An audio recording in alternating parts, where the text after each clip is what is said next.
Assalamualaikum warahmatullahi wabarakatuh. Halo teman-teman, perkenalkan nama saya Herdo Dimas. Dalam series yang pertama ini, saya akan membuat tutorial mengenai bahasa pemrograman Golang ya. Kenapa bahasa pemrograman Golang? Karena ini adalah bahasa pemrograman yang saat ini tuh lagi naik daun gitu, lagi populer. Jadi saya sendiri sebenarnya menggunakan JavaScript dan PHP untuk sisi server side ya. Untuk sisi servernya, saya menggunakan dua bahasa itu. Nah, saat ini ada bahasa pemrograman yang sedang populer, namanya ada Golang, yang bisa digunakan untuk alternatif lain kita melakukan pengodingan untuk server side atau sisi server gitu.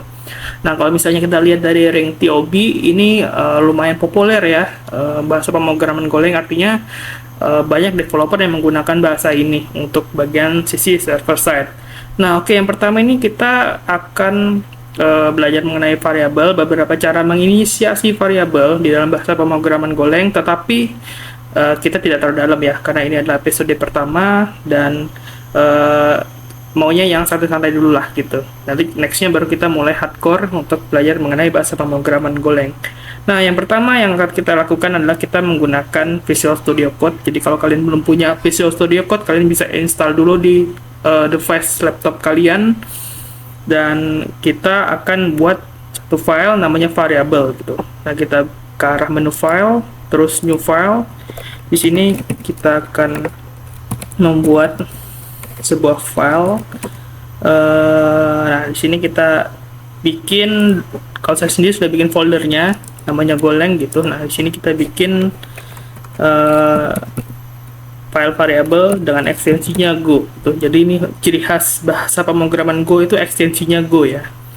Nah, kita create file. Nah, kemudian kita akan melakukan penulisan sintaks package main.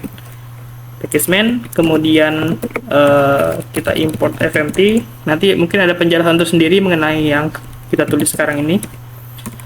Kemudian kita tulis func main.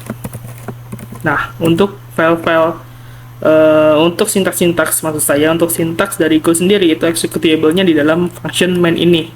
Nah, kalau kalian ingin buat function lain, itu bisa di luar function main, tapi untuk call-nya tetap di dalam function main gitu ya.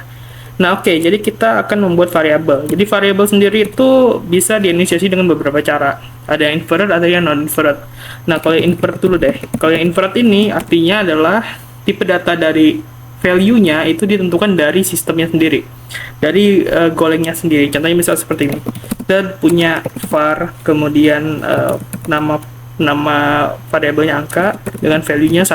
Nah, kalau seperti ini, itu sistem akan otomatis memberikan tipe data pada value angka, value dalam folder variabel angka itu adalah 1. Jadi kalau misalnya kita print fmt println println angka, jadi kalau misalnya kita run, hasilnya adalah angka 1 gitu. Nah, ini adalah inferred, artinya tipe data dari angka ini ditentukan langsung oleh dari Golang-nya. Nah, kalau misalnya kita ingin memberikan spesifik tentang tipe datanya, non-inferred ya, jadi kita tulis aja di sini in gitu.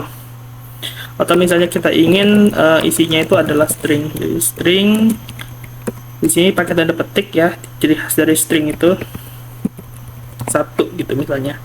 Jadi kalau kita execute, nanti keluar angka 1 sama gitu. Nah, ada cara lain untuk melakukan inisiasi dari variabel. Tuh, contohnya misalnya seperti ini. Kita tidak perlu menulis angka var, maksudnya menulis sintaks var gitu.